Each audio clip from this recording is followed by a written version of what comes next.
Good morning, everyone. Welcome as you start coming on in. It's Tuesday morning, which means it's the Sick of This Show Notes of the Week with Nick Paro, that's me, and my good friend and co host, Walter Rhein, level 36 magic user, intelligent masculine man, and just good friend. Yes.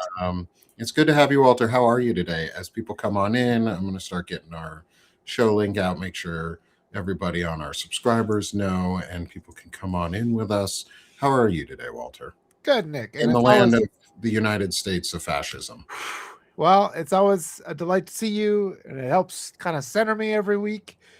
I don't know where I'd have been without you and others that I've met here on Substack. So I appreciate you, my friend, and we'll just keep going. We'll keep building. There's really no other choice other Yes, than to there's go not. forward. Because the only other thing that we do, you Yep. either go forward or you stop.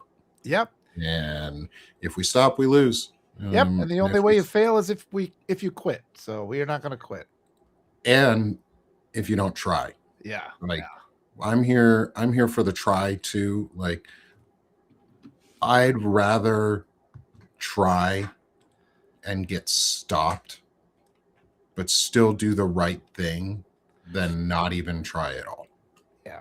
Yeah. And Absolutely. you and I were talking before the show too, is we're also here to make sure we make connections with ourselves, with others, with and connect others to people and get them where they're supposed to be. Um, and I think we're doing that. It's going to be like today. I'm going to have a really good day. I'm going to meet with This Will Hold on Banner and Backbone here at 2 p.m. Eastern on December 16th. For those who watch on the recap, um, and we're going to talk about elections and what we can actually do from a citizen standpoint to make a difference and not just sit up here and complain, but how do we connect to the right people in the right places? How do we continue to make positive influence and Yeah. be positive role models for other people? And I know one of my notes today, I'll put it up here in a couple minutes, Yeah. is about the fact that it's working. It Uh, is. and we need to keep doing more of it.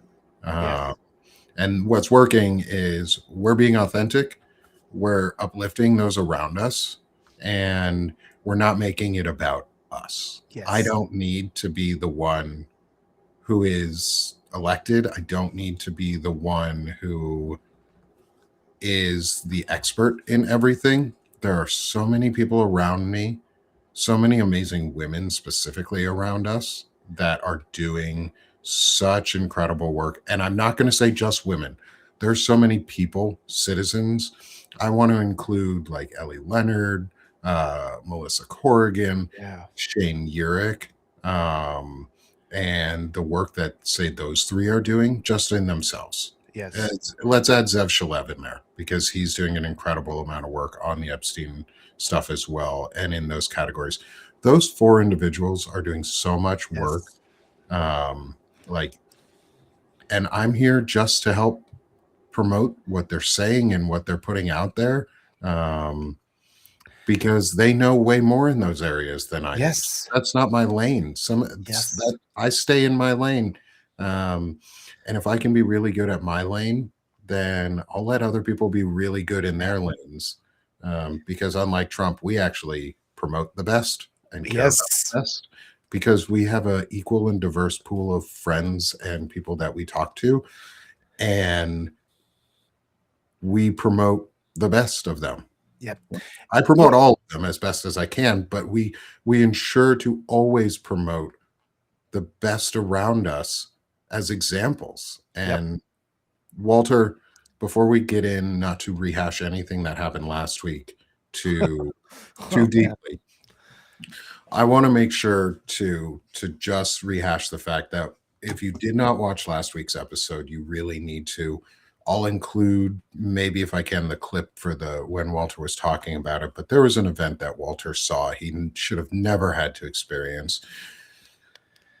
And you came out in such a positive, thought forward, emotionally available response. And it was really nice to it was really wonderful to hear and to be able to share the grief with you, and let you know that you're not alone. And it showed a really good example of what intelligent masculinity is. Um, and I just wanted to make sure that I told you in person or across the screen in person is thank you Yeah. for being a positive role model and being Oh, a model for me that I can learn from. well, thank you so much. And it was nice to have that moment where I could share with you guys, and I've been reflecting on that a lot in this last week. I haven't even published the replay yet. I just scheduled it finally.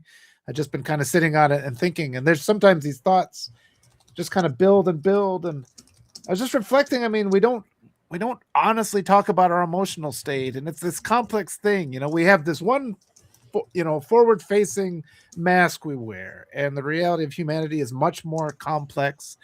And there are days, when you witness tragedies, and I'm old enough now, you get to a point in life where you've started to lose people and you've seen awful things and you realize the consequences of reckless behavior.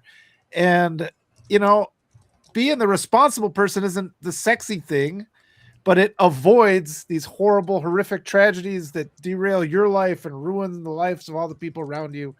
And our society, it's still so built on this adolescent mentality where we revere these bullies for some reason.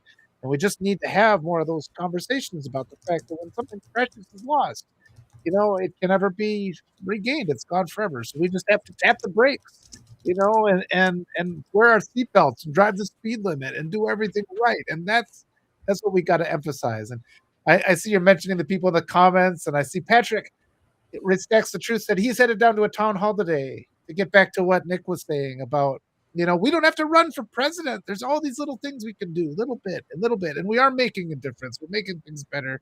And I know just the ability to get, I didn't have you as a friend earlier this year, and we've developed a friendship to the point where I can just burst into tears in front of you and share my grief. And that's a pretty big evolution in a short period of time, and I'm grateful. And just before I got on here, I was talking with Leoba Gretchen Shirley, who does votemamafoundation.org. I'll be releasing that Hmm. talk.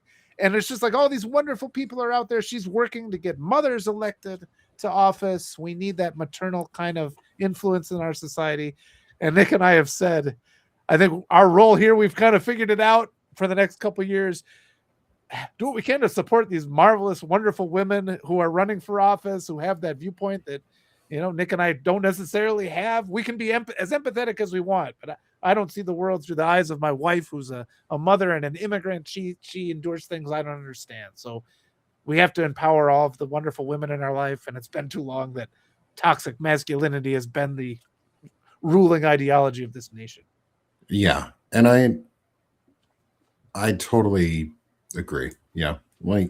Like you just said, it's about uplifting and supporting and promoting the ideals that should be common sense and should be normal for all of us in this society, but for some reason aren't. Um, and we need to part our I think our role is to teach men and other men, one, in the next year, how to be emotionally intelligent and how to have an intelligent form of masculinity, and to show men that, not that a woman can be president, or a woman, or is the US ready for a woman to be president, or are the Democrats ready to be a progressive movement towards change rather than the broken status quo that they're holding on to for fascism Yeah. later. It's our job to uplift men and say, hey, it's not that are we ready for a woman president, or are we ready for Jasmine Crockett, say, to be, I don't know, Speaker of the House. If for some reason she doesn't win her Senate race, because that one's two incredibly good candidates that are going to be running against each other. And I support both of them. I support Jasmine Crockett more than I do James Tallarico. That being said, I support them both. I think they would both be good candidates, and this primary is going to be good for both of them. But let's say, is the Senate ready for a black female Senate majority leader who is a progressive Whew. from Texas? Yes. That's the question we need to be able to answer. And after talking with Will Fullwood last week too about like deconstructing over time, like white supremacy and my own views and my own biases and relearning, is um, is not, are we ready? We need to, our job is to help reframe the narrative and the conversation that puts women who are ready in the positions they should be in, because they deserve them, because they've worked their asses off for them, and because they're over fucking qualified for them, not because they're women, but because they've deserved the fucking space. Yep. And they have nuance in conversations that I can't. Like you said, Walter, Courtney. you Courtney can't just have put the it great. same nuance as, Yes. sorry, just let me finish this real quick, is we can't have the same nuance as our wives do when we talk about certain issues. I cannot talk about female reproductive rights or the female body or how things impact women the same way a woman can. And until we've had women for president, and every woman on the and every justice on the Supreme Court is a woman in ad nauseum for 250 years straight, then we will be in a equal society of women having fair rights as in leadership. Yeah. And I Yeah. think we Sorry. can convince men easily that that's a way to get there without degrading themselves. Yeah. And sorry for interrupting. Courtney had a wonderful comment. She says, "Are you ready for an ethical, emotionally intelligent leader? That should be the question." And she's absolutely right. And that's what actually that comment represents a lot what Nick and I are trying to do. And I'm a person. My expertise is in narratives, and just seeing the turn of a phrase like that. And so you switch the narrative from the country isn't ready, like that false narrative, to something true. Like, say, the country is desperately in need of an ethical, emotionally intelligent leader. So that's a wonderful comment. And the other thing, Nick, you're saying is, yeah, no matter how ethical and compassionate we are, we just don't have the experience of other people. And that's why representation is so important. And we're seeing the right has their war on diversity. And they say dishonest things like, oh, well, you say, I would like to have a woman at the table. And they say, well, you're just saying bad things about men. It's like, I'm not saying bad things about men. We're just commenting on the reality. The different perspectives are vital for us to see the entire picture. And if we have this government, which we have currently, that's made up entirely of millionaires who are predominantly old white men, there's just huge portions of our society that just do not get fair representation. And that's what's responsible for the mess we're in now. Has to change. Yes, totally agree. And I'm pulling up all of our notes right now for that we're going to talk about, because some of these play into all of this, or well, all of these play into all of this, because we're always on theme with ourselves. Is we're just unabashedly pro what we care about. Like Yeah. we're not afraid to say that we care about something and then stick with it and then be like, yes, this is what we believe is right. And I believe that one of the things that we could easily do, and here's a way we can reframe the conversation, is there should be more representation in the House of Representatives in general, which means we need to expand the House of Representatives, which would allow us to have more representation right off the bat. I think people would be open to the discussion without ever having to say a specific candidate or a specific set of values. Yeah. Is, I think most Americans, on a very, very high majority, I would think, believe that they're not represented properly. Yeah. I think white people included. I think Yes. white people, and for a lot of white people, for fake reasons, for self-made victim mentality, like a self-made victimhood. Like, I'm not going to acknowledge white supremacy as a valid fear or valid concern. Like, you are not valid as a ideology for being supremacists. That's Yeah. just shitty. Like, fuck off. That's basic humanity that you don't care about. But there are real concerns that are across the board that are not, that are race agnostic, that are gender agnostic. And Mhm. one of those is we are underrepresented. Sorry, we are underrepresented in the House of Representatives Yeah. and in government overall, which means expand the House of Representatives. It's a law that we can, that just needs to be repassed. Like, Yeah. all they have to do is pass a law and say, hey, now instead of 400 something of us, there's 700 something of us, because there's an actual formula that breaks down like what the how many people there should be based on the percentage of the population. And we should have like roughly 750 representatives, which would mean smaller districts, less gerrymandering, more representation. And it gives people something that they can be for. And that would allow more women and more women of color in areas to have the opportunity to run and not compete against each other when they shouldn't need to artificially compete against each other. And that's, I think that's where we can get people. Oh, did we cut So out a what? little bit? I fucking want more. Oh, yeah. Oh, you're back. You're Oh, back. you lost me Yeah. there for a second. You're back now, though, it seems like. It's not just I want more women in office. It's I want more representation. And part of equal representation means women need an equal say in making laws. And to get there, if you're so afraid of losing your job, then just expand the House. You won't lose your job. You might even keep your job because you'll get a smaller district and they'll like you more.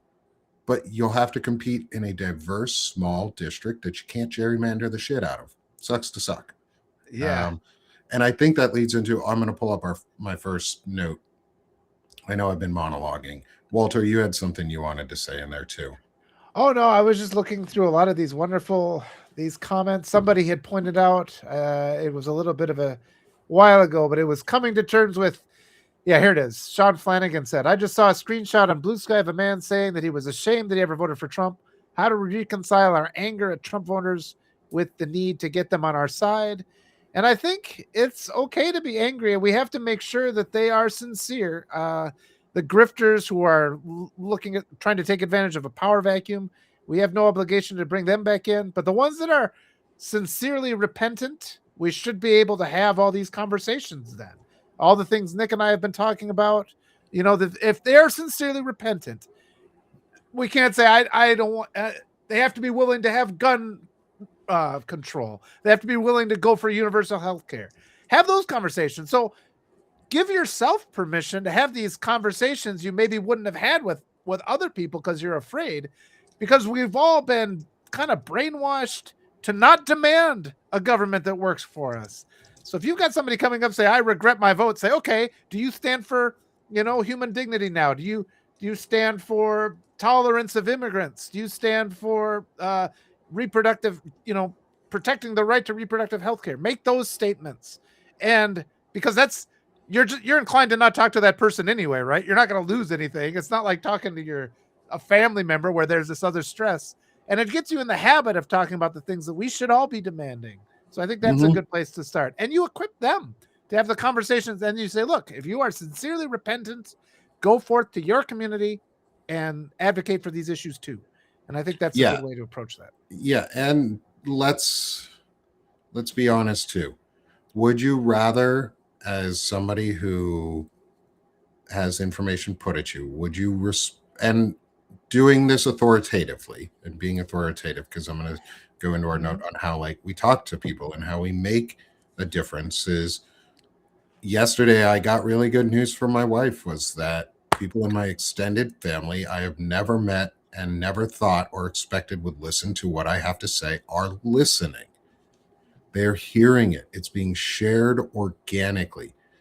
The reason they do it, and I was told this was the feedback I received, was they really appreciate when we talk about masculinity and issues about masculinity and isolation and re under and understanding emotions.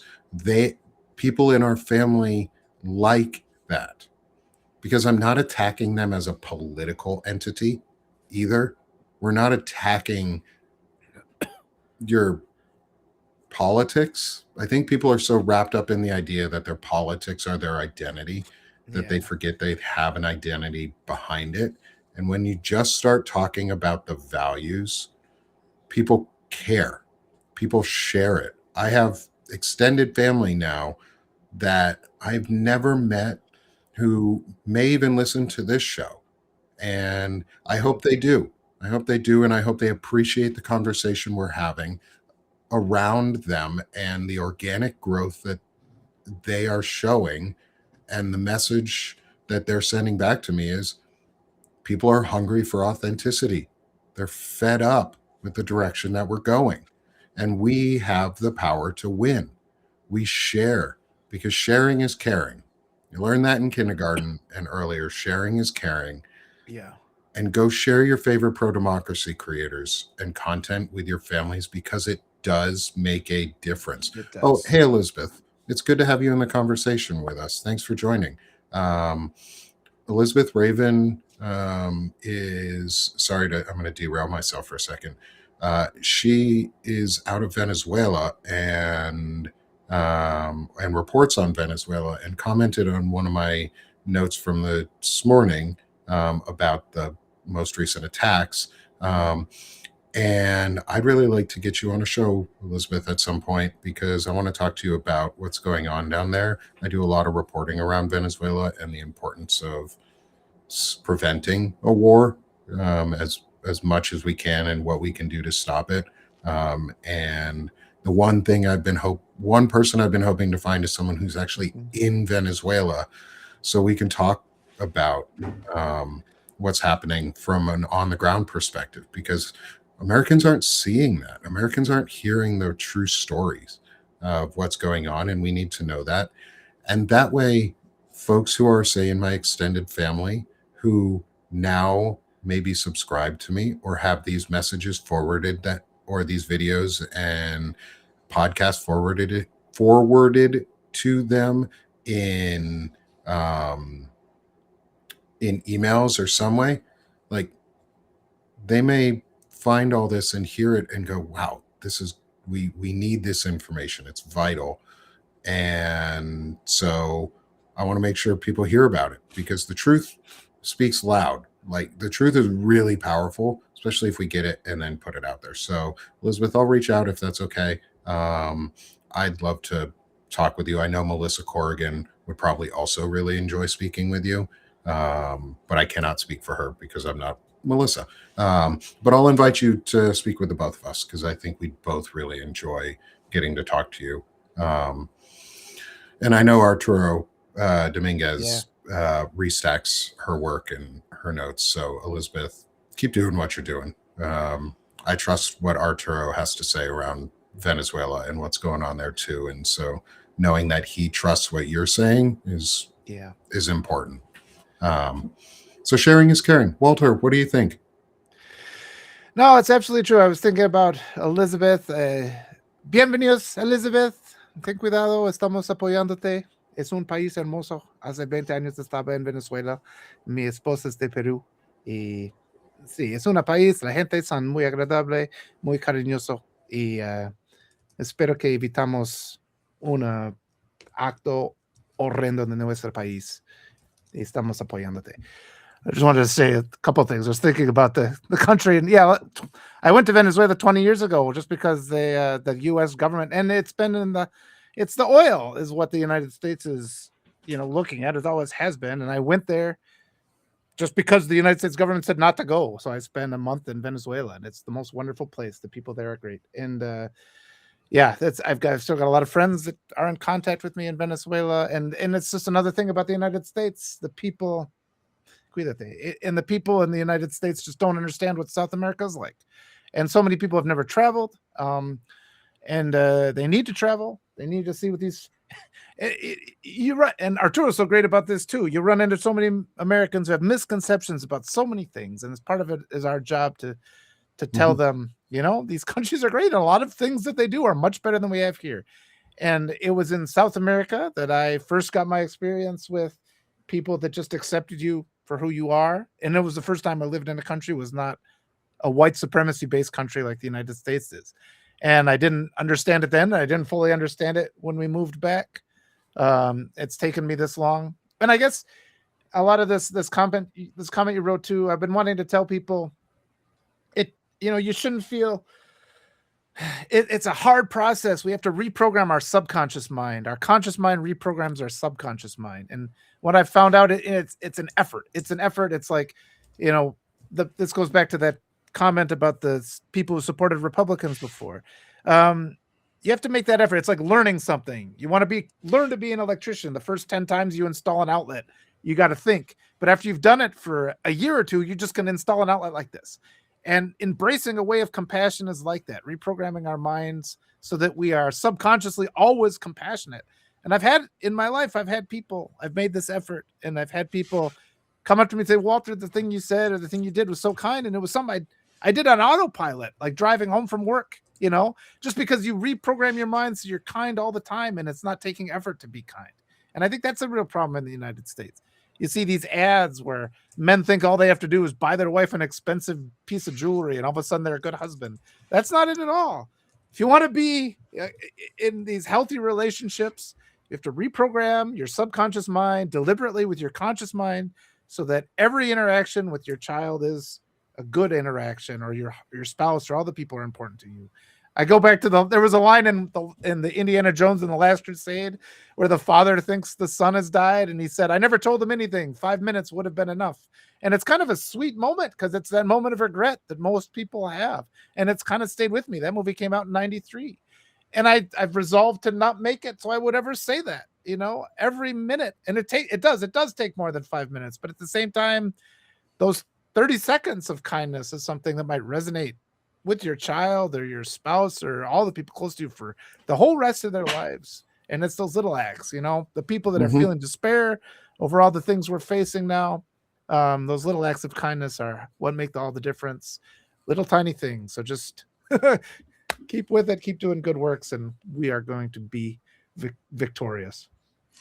One of those small acts of kindness that would be a really huge act of kindness is Walter's note, his first note for the day, Oh, cow. Yeah. which is, I'll let you read it, but the small act of kindness that could be done would have just been a intelligent, masculine man stepping up and going, hey, that's fucking wrong. Yes, absolutely.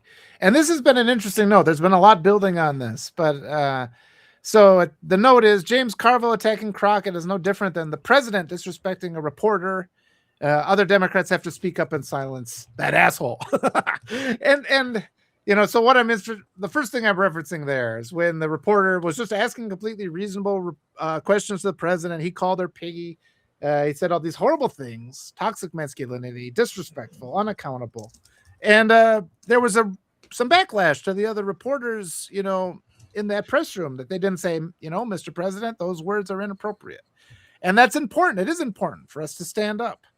And so, but then I'm going to pivot a little bit because it's not just the Republicans, who are causing these issues. And I feel that James Carville is my impression of him is that he is racist.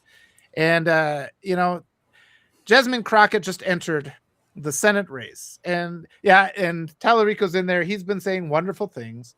But she landed with this advertisement that's caused a lot of waves. And we keep seeing this in the Democratic Party.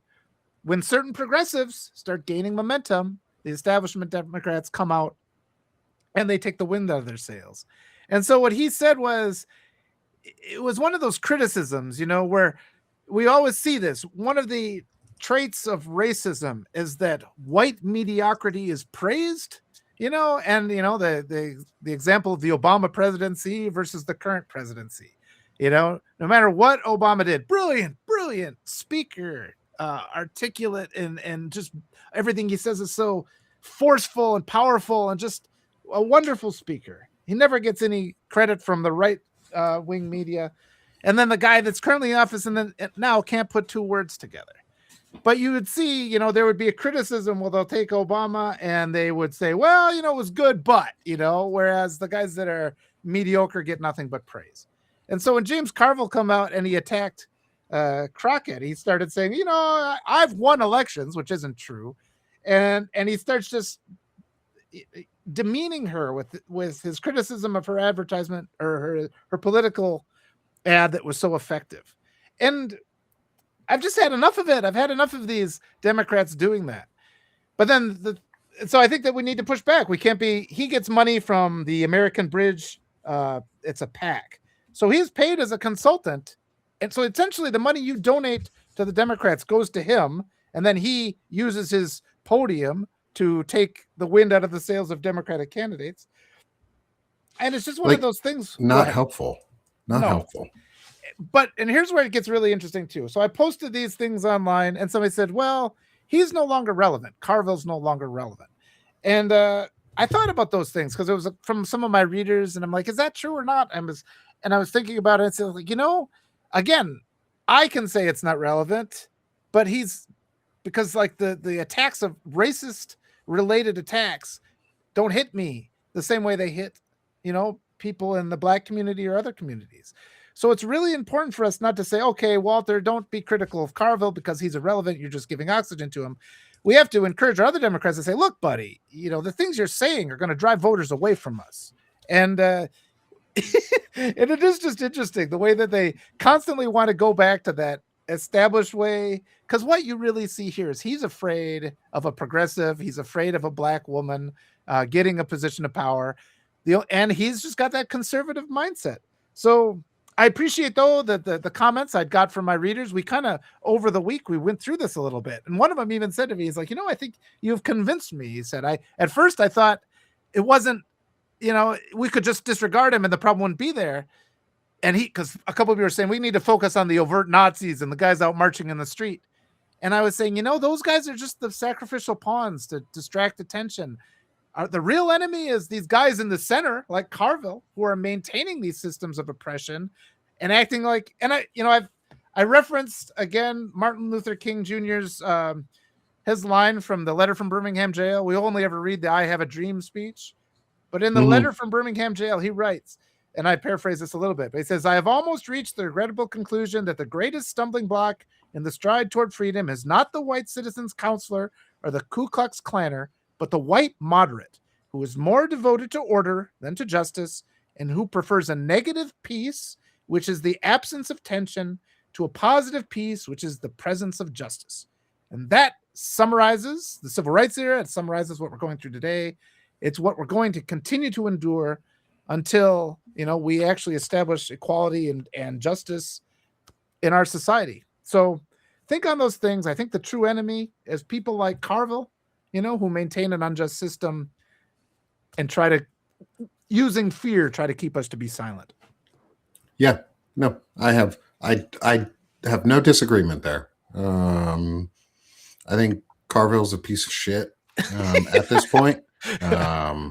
He may have been relevant in the early 90s when I was born, like as before Bill Clinton, like getting Bill Clinton into office, but he hasn't been relevant for 30 fucking years. Yeah. And he's hurt. The only reason he's maintained relevance, or he shouldn't be relevant after 30 years because he hasn't won anything since, is he's only maintaining it because, he's old and white makes right in America. It doesn't matter what you say. As long as you're white, you can say whatever the fuck you want. Yes. That's kind of how America's been forever. And So what I'm going to say is, James Carville, you suck. Jasmine Crockett's fucking awesome. Yeah. She's going to rock it. She can win in Texas. She can kick everybody's ass in Texas. And if she doesn't, in a fair Yeah. election between her and James Tallarico in the primaries, then I support James Tallarico Absolutely. Yep. because Yep. he would have won fairly. But James Carville, stay the fuck out. Yeah. Like Yeah. you don't live in those districts. You don't Yeah. live in Texas. You don't need to be there right now. And his Two, comment. none of them have Nazi tattoos on them. Neither Yes. of these two candidates have Nazi tattoos on them or have Nazi ideologies or possible things like that. Both of them are progressive. The only thing you don't like about Jasmine Crockett is she's black and she's Yep. a woman and she's not a white dude. And guess what, white guys? We fucked it up. Yeah. Like, just acknowledge it. It's okay to acknowledge that we're not the best at everything. Mediocrity is not to be celebrated if we want a country of meritocracy, then white men, mediocrity is not to be celebrated. You are Yeah. mediocre at best most of the time. There are a lot of you who are amazing, who just have shitty fucking beliefs, and underneath the surface you're amazing and warm and welcoming and caring and understanding. You've just been sold a bill of lies that say that just because you're white you're right. Yeah. And you're not. Yeah. And what's interesting about this too is the mechanism that exists, because I was criticizing Carville and I got a couple people, these are kind of mainly just random accounts, like people without profile and or people without subscribers. And they were saying, look, don't start in with the circular firing squad. We can't have Democrats against Democrats. They're telling this to me. And I said, look, my response is to Carville's attack on Crockett. So tell it to Carville.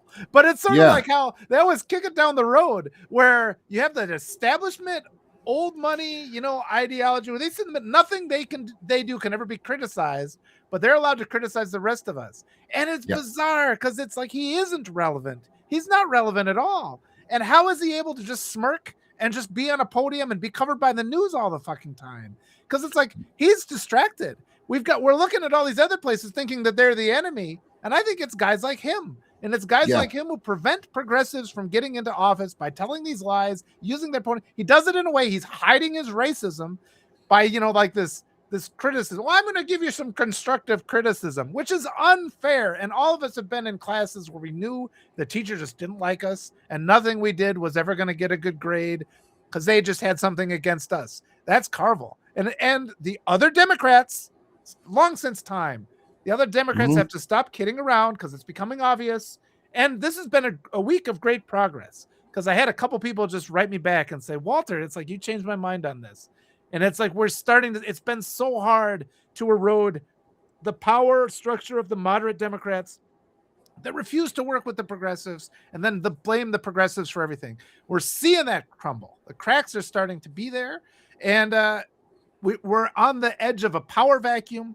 We know that this regime is going to collapse, but what we absolutely cannot do, we can't celebrate the collapse of the regime if somebody just as bad then goes into that power vacuum. And that's what somebody left a comment on my article I wrote about Carville the other day. It was wonderful, and it illustrated that point.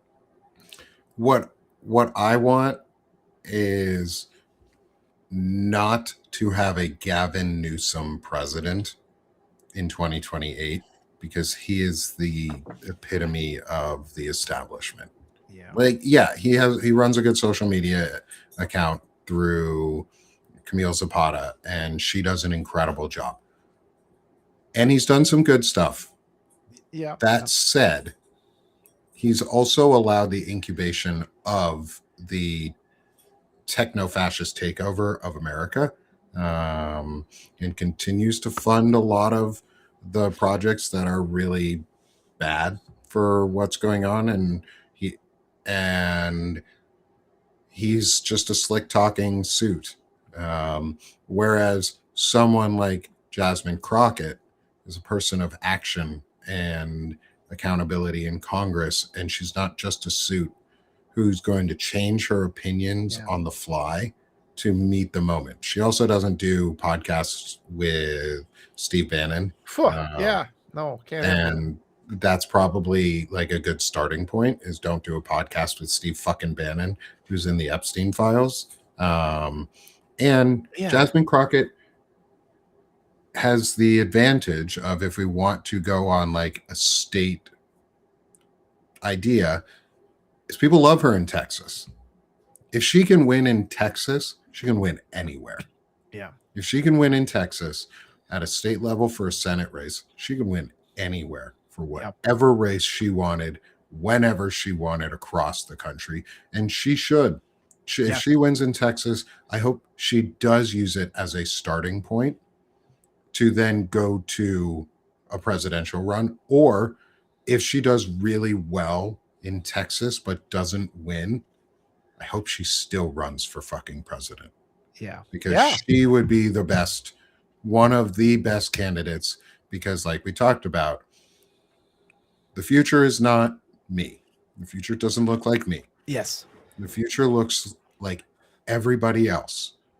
I'm not going to lose my representation when more people are added to represent us. I'm not going to lose my representation when a more diverse representation is created.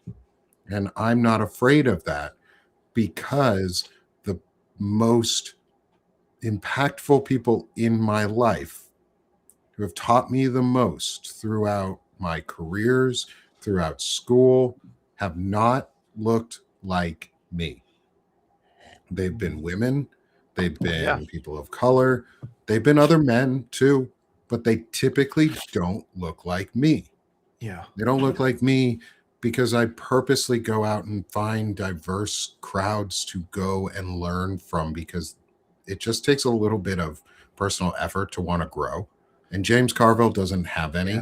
And the moderate Democrats like Newsom and like all of this central wing that is fascism later, are they're Yeah. fascist light. It's just Yeah. fascism later that they want. Because if we do not reconcile the issue now, Yeah. we're going to just kick the can down the road Yeah. again. We Yep. did it after the Civil War. We did it.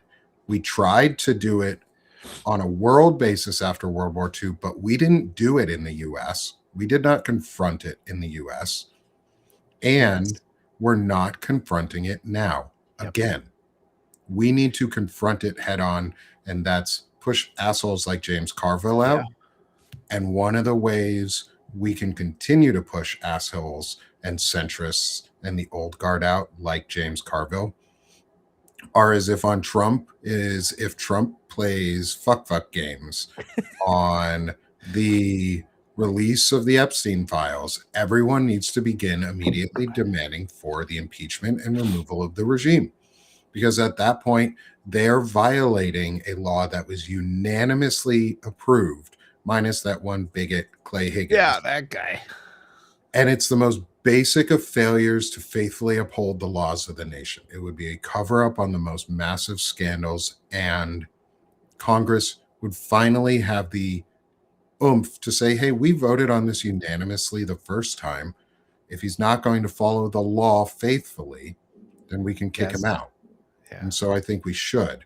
And I think this is a proving ground going forward on who's with progress and who's just talking about progress and who doesn't give a shit.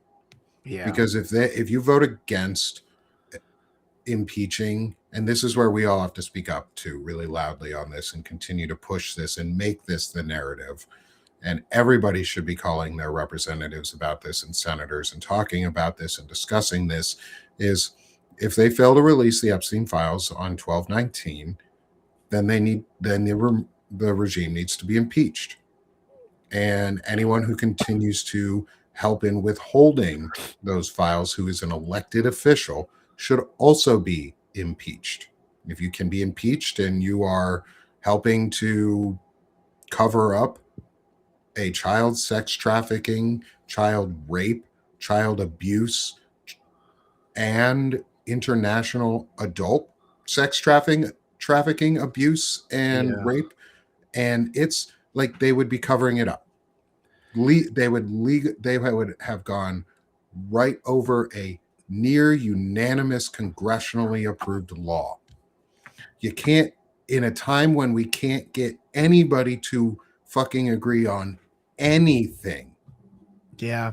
every single person except for Clay Higgins said yes, release the Epstein files in full, unredacted, aside from what needs to be done to protect the survivors and the victims. And if they don't, impeach the fuck out of them every single day. Demand impeachment, and every single, like, I'm going to start ending every single note I put out that said after the 19th, if the files are not released, is I'm going to end everything with impeach, convict, and remove Yeah. for covering up the Epstein files.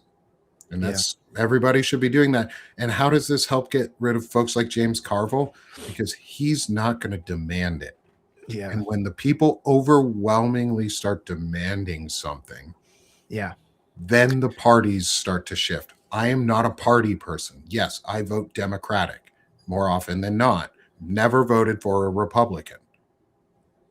That said, I have a lot of problems with the Democratic Party too, because they're failing us in the time that we need action and we Yeah. need strength and we need people who will finally just put the foot down. And instead of putting their foot in the sand and putting a line down, they put their foot down and draw a line in a rock. Yeah. And then if the rock gets crossed, they throw the damn rock at their head and go, fuck you, asshole. We told you no, and here are your consequences. Yeah. Yeah. And this is it. This is how we do it, is the Epstein files. And this is a non-party issue. There are Democrats and Republicans across the board, independents, non-voters, everyone who says this is wrong. And we should be demanding the release of the Epstein files because it's morally and ethically repugnant to fucking protect pedophiles. Yeah. Yeah. And it's one of those things, what you're saying is so important because, and that we all are looking for ways that we can do things and these little changes in how we think about things. You have to call up your representative and talk about things like this, keep the pressure on. And like that impulse to think, well, Carville's not relevant. Arturo was the one who came forth. He's like, well, the American bridge, the money that you donate to Democrats is going to that guy. And he is costing us elections Why because he isn't is it saying coming to things that us? offend. He says Arturo, he's a great resource. He directed me to a quote where Carville told Obama to go toke on a crack pipe. That's blatantly racist. We can't have that. We can't have Democrats being blatantly racist and then telling us, you relax. I know how to win elections, because they don't. And I think there's much more to be gained if we pressure our. There's nothing that's going to be gained from pressuring the guys on the right. They're entrenched in their hate ideology. We have to pressure the people that are more on our side so that they don't permit guys like Carville to sabotage our efforts. We have a major wing of the Democratic Party that didn't endorse Mamdani. Big problem that shows they don't respect our primaries. That's Hakeem where our fight Jeffries. is. Hakeem Jeffries didn't. And he lives in the same fucking state and district. Yeah, Like, he finally did, like, on the last day. I think it was Schumer who never did it all. But like yeah, that's it's like to the point. Yeah, bullshit. it's bullshit. It is bullshit. Yep, yep. So yeah, but that's what we have to, because it's like, and those of us watching, all the people in the wonderful chat, I mean, it's really, our fight is there, and it's within ourselves, and being willing to stand up and say, you know what, I demand. And that's why I mentioned the pressure the people on the press corps got. Stand up when you see injustice. And we have to do it even when it's our Democrats, like the establishment Democrats who've been in the party for 100 years. I wrote another note this week that said the people who fucked up our country cannot be relied on to unfuck it up. It's not going to happen. It's not going to be them. We need a whole new group. Correct. And we have to be willing. We have to be willing to push back against guys like Carville and understand, because he's got himself this camouflage where he's allowed to sabotage and then never be criticized. He sounds a lot like MAGA, doesn't he? He always takes credit when something goes well. He always blames other people when things go bad. And that's part of the establishment Democratic mechanism. And it's why that group does not embrace progressive ideals. We've got to make them embrace progressive ideals. Yeah. And it's one of the things that he lacks, but he has money that should be coming to the rest of us. Like we all talk Yes. about this, is Yes. like the Democratic wing should be funding independent creators and new media creators and Yeah, they don't want it. Yeah. new spaces, but they won't. They only fund the old guard until we push the old guard out. Yeah. And how do we do that? We don't let them get away Yeah. with letting Trump get away with fuck games of not Yeah. releasing the Epstein files. If they try and hold that, we write their names down on everything and we say these are the Democrats that need to get primaried out. Yeah. Yeah. And if you can still register for a primary in that district, somebody in our community needs to Oh step the fuck gosh. up if you live in that community and run. Yeah. We'll support you. Come and talk And to we'll us. support the We'll shit out of do you. it. Yeah. We got a lot of ways to do it. Yeah, But like they've got a you want a platform to come on and talk? Like I own a news company called Banner and Backbone Media. That media network is allowed to platform you yes. whenever you Yes. want. I am allowed to give you free platforming as a business because I have the freedom of speech to say what the fuck I want right Yep. now and protect the Constitution as long as it is pro constitutional. I am not ever advocating for violent actions.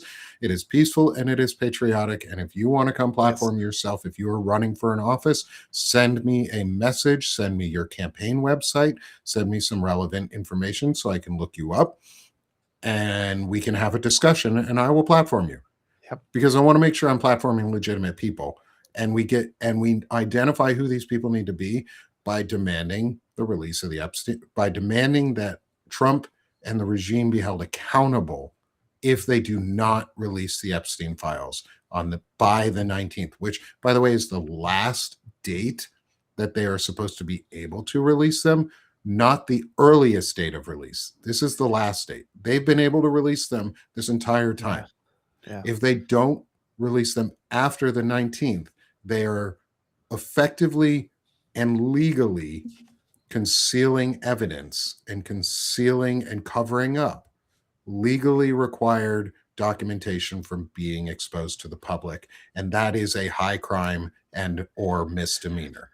Yeah, we've got to just clean up our own house before we can really fight fascists too. That's another thing. And Mhm. it's really interesting how this has got established where we've, really logical, rational people feel they can't push back against the Democrats.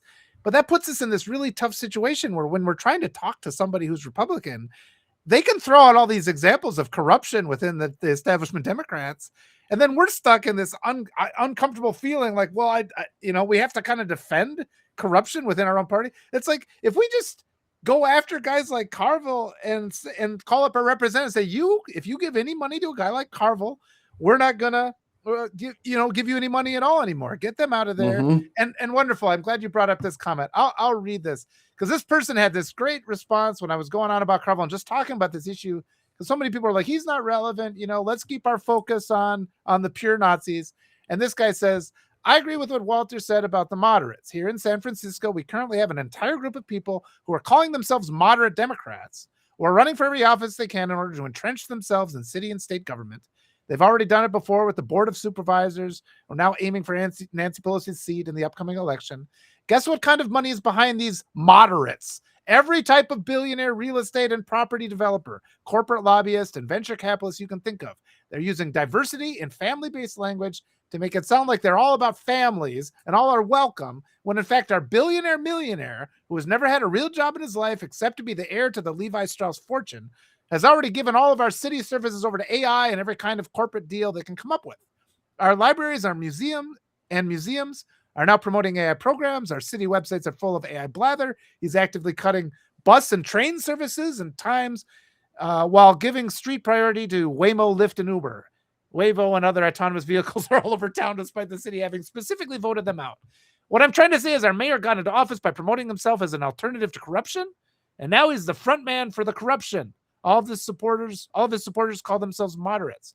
Walter's right. You have to also pay attention to the people who are showing you the moderate card in one hand while picking your pocket with the other hand. Actions speak louder than words. And then he also goes on to say doesn't support Newsom. But this is really important. I mean, we can't just say our side is blue. Because we're just as guilty of the identity politics then, right? We have to Mhm. have the things we actually stand for. We don't stand for the Democrats. We stand for progressive ideals. We stand for reproductive health care. We stand for, universal health care, education. And if just because a Democrat comes in and says, well, those fascists are bad, vote for me instead, but I also don't support anything you believe in, what the fuck have we done? That's no good. So it's more complicated. It's not just a straight line. This is a complex problem we have. So thank you for listening. Yeah. And I think, Courtney, you just put into our chat a really cool comment on Substack. I can't show them on the screen. Otherwise, I would restream. Please help us do that. Integrate with Substack a little more so we can have the chat show up God, on the that'd be good. stream on the Yeah. screen. That would be so awesome. Yes.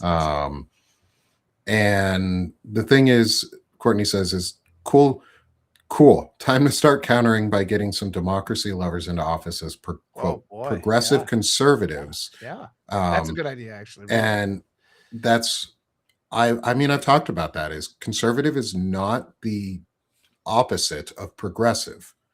We've been lied to be told that conservative means regressive. They're regressives.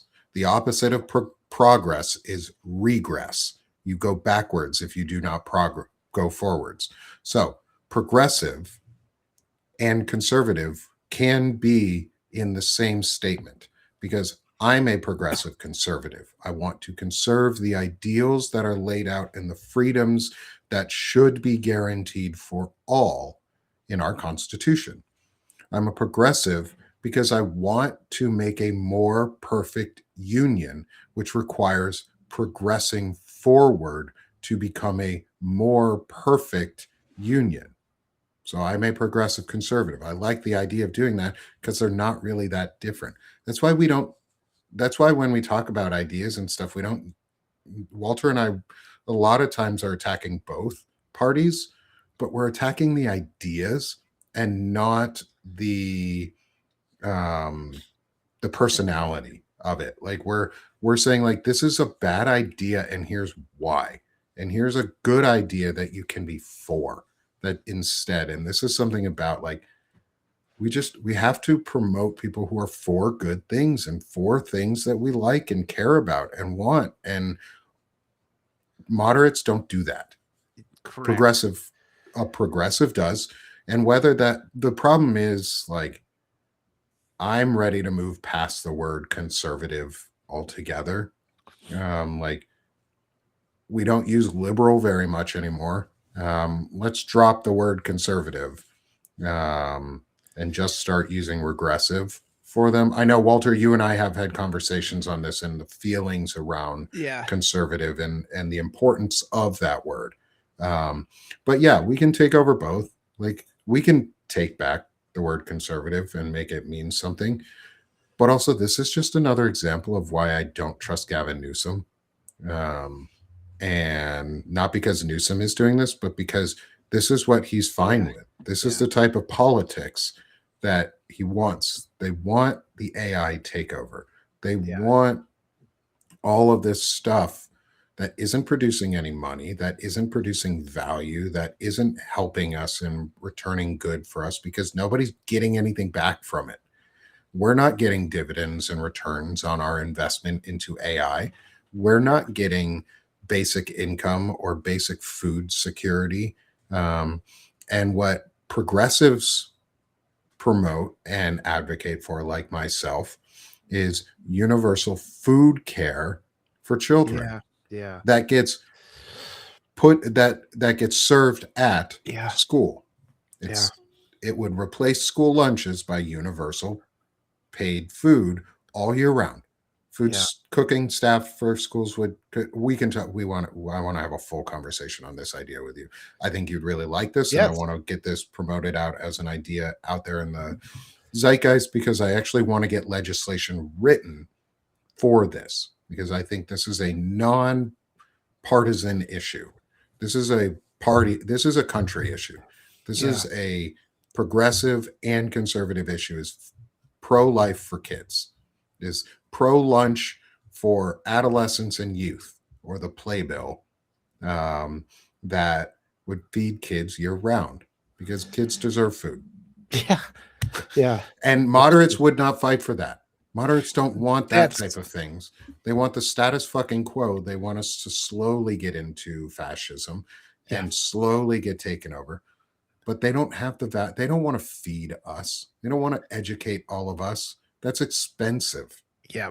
And a big part of our issue right now is just this mechanism that exists to redirect our thinking. We've all been programmed, And as a writer, I mean, I work on narratives. And even I have a really hard time piercing this because there's so many things we're just been conditioned, not to even think and not to demand. I mean, here's an example that's a little bit separate, but getting back to language, we'd say 7 big yellow dogs. You'd never say yellow big 7 dogs, right? That sounds really weird. And it's just Mm-hmm. like there's a lot of ways in our mind we don't even form phrases because this establishment, this moderate establishment, Carville's a good representation for that. He's not the only one. There's a lot of politicians, made in his mold who just sit there and say, now, we have to be reasonable, which is bullshit. And then they go on and have these obscene criticisms for people like Jasmine Crockett and nothing but positive things for mediocre white candidates that are probably going to lose the election. And then they turn around and say, well, we only lost by 15 points. The last time we lost for 30. So that's actually a win. It's like, it's not a win. That's a loss. But we have these ruts in our mind that they put us in that keep us captive. So a lot of what I try to do and what Nick tries to do in these discussions, because we unravel it all the time, bit by bit every day, I try to find one way that I've been programmed to think something that's a lie, that's holding everybody back, holding all of us back. We have to flip that switch. We have to make demands, call up your representatives and say, hey, it's time to get rid of Carville. And if we silence, and it only takes like 3%. That's the other thing. Everybody always is overwhelmed because they're like, we have this big task ahead of us. We have to change the hearts of 50% of Americans. It's not. It's like, it's a small number. It's like 3%. And then it starts creating its own momentum. So we can win this, but it's all the people watching here. You have to make that effort, make those calls, go after the people that are being blatantly racist, overcome. And you're going to notice it because we're pressured to defend corruption among Democrats because they say, you have to be part of our party, and it's like, well, you're driving people away if you are tolerant of that form of corruption. We can't have racist ideas. We can't be sitting down with fascists and giving them a platform. We have to talk to progressives. And the Democratic moderate establishment does not want a progressive movement but that has always led to prosperity and happiness in the United States. And all it does is take away power from fascists. Yeah. Yeah. And we have the power to actually do stuff here. And part of that is we're going to be uplifting everyone we can. So we try and get on guests for the shows. We're going to be getting on more guests through the new year. I want to do some program notes here at the end because we're getting right around the holidays as well as we shift into how we can support each other and build this community up. We might be taking we'll be on next week. And we may take the Tuesday after Christmas off, depending on how we both feel, because it's the holidays and we want to make sure everybody has a restful time. But we probably will have things to say and can have a good conversation. So just a little programming notes that we're going to be getting as many guests on throughout the new year as we can.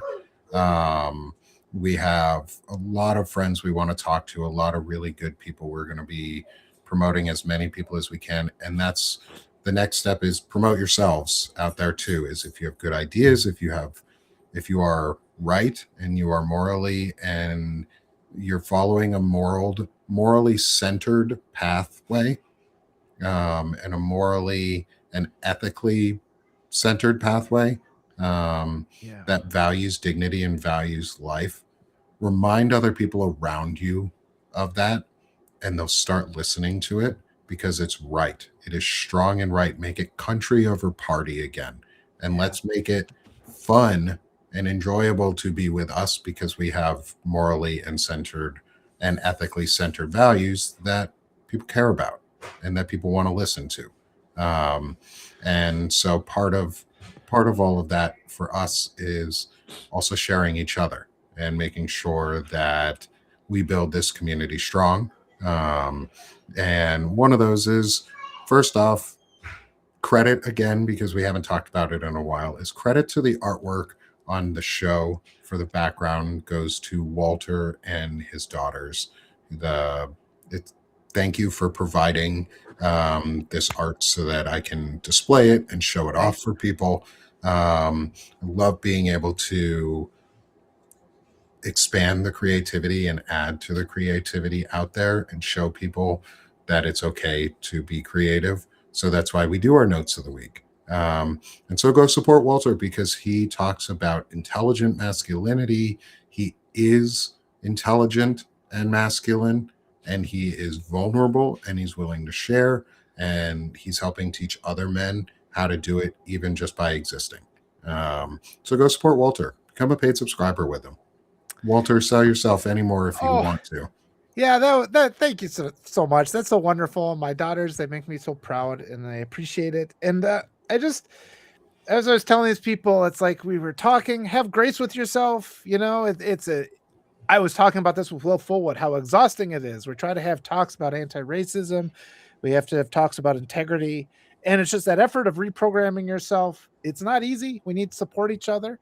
Um, and Will always says too, it's like the mechanism of white supremacy is so strong in the United States. It's going to be in you. It's toxic, and our job is to get it out of us so we don't pass it on to our children. And it'll go away pretty quick if we all take on that effort.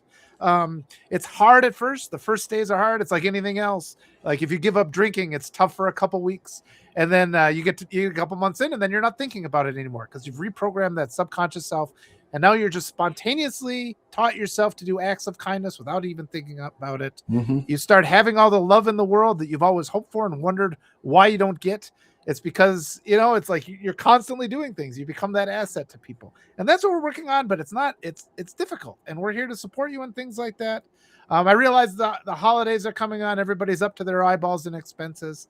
So it's like, if you could afford a sponsorship, it would be so appreciated and so wonderful. I'm up to my eyeballs in expenses too. But if not, just leave your comments, keep doing your shares. All my work remains free. I'm here for you. You can reach out and talk to us. And it's like this last week, especially, has been so wonderful with all the support and all the comments. I learned so much from all of you. And, it's going to take all of us to fix this. And I think Nick and I said, we're making a difference. We'll probably do some sort of end of the year summary because this has been a difficult year for everybody. I've learned a lot. The silver lining has been all of you folks getting to be part of this community, reprogramming ourselves so we can demand a decent world for our kids. We're going to get there. There's no other alternative, and we're not going to quit. So thank you. Nope. Yeah. And thank you, Walter. Thanks for being with me in this and becoming my friend through all of this. That's the best part about this is finding new connections and making friends. And I think a lot of people in our audience have been able to make friends with each other too, and have connected with each other outside of our shows, across our various networks. So go support Walter because the more we build our communities together, the better. Yes. And we're not competition, we're friends, and we're colleagues and collaborators. And we work together because all ships rise together, Yes. with that tide. So let's do it. So go support Walter and then come support me here at Sick of the Shit Publications. Help me build this. And I saw a comment in the chat that was the masculinity part bothers me. I'm an intelligent woman. And I want to say, yes, I'm glad you're an intelligent woman. It's important. And men need the space right now, too, because there's a vacuum of men who are just saying shitty things. So there's a vacuum of space specifically on masculinity issues. And that's why I talk so much about it. And I hope it begins to bother you less that we talk about masculinity because the conversation is for men and boys on that. When I say those things, I'm talking specifically at those times about this is a model for men and boys. And I hope it becomes less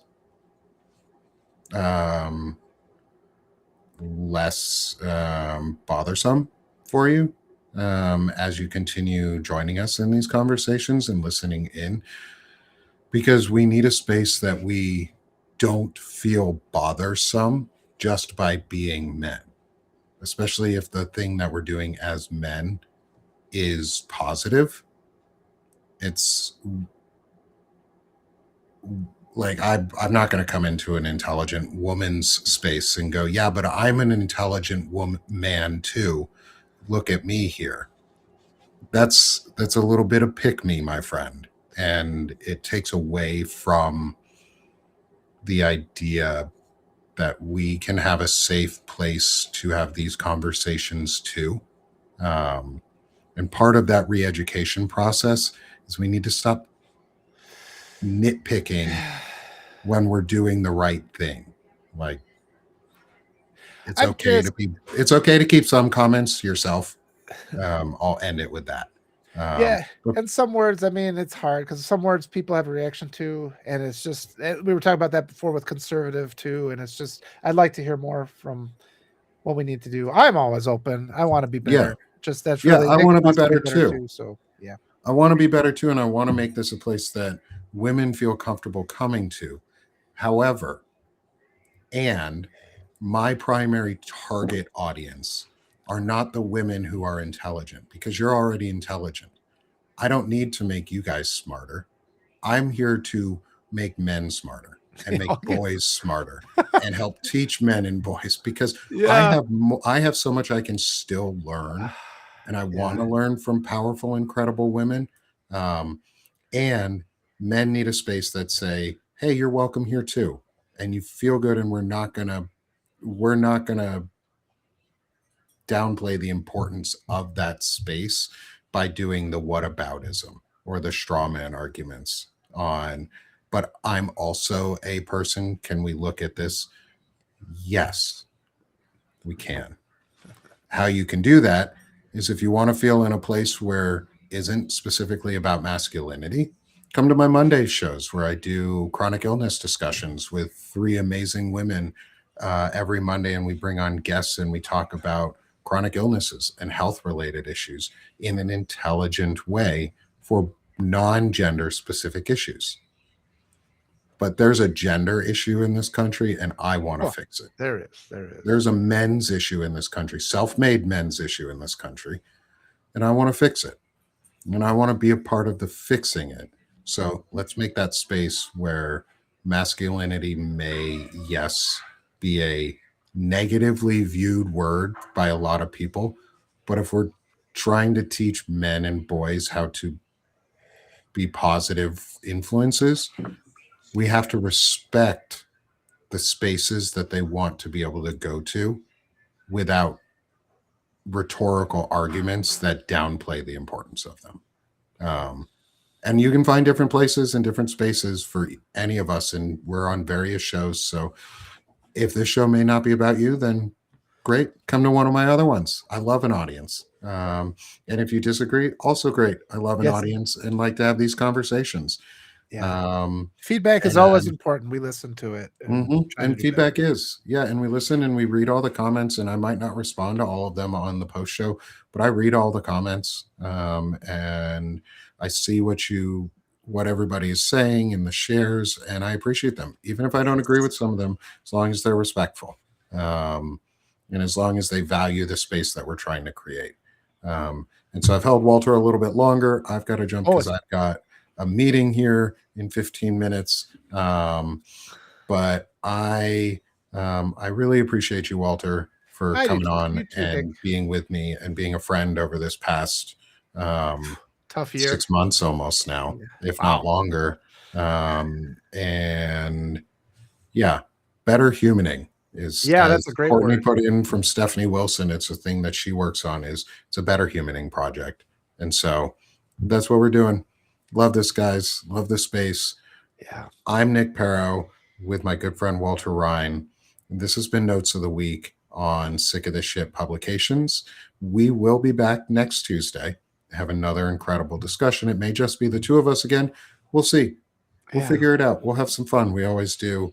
And then we'll do a end of the year roundup maybe Yeah. on the week after Christmas. So look forward to seeing you again next week, Walter. Always Yes. a great discussion, my friend. Yep. Thank you so much. And thanks to all the wonderful people in the chats. I appreciate all of you. Thanks, everyone. Have a great holidays. Happy Hanukkah for those who celebrate. Merry Christmas and happy Kwanzaa. Happy all of the holidays this time of year. Thanks, everyone, for being with us. Let's stop being sick of this shit and let's keep doing this shit. Thanks, y'all.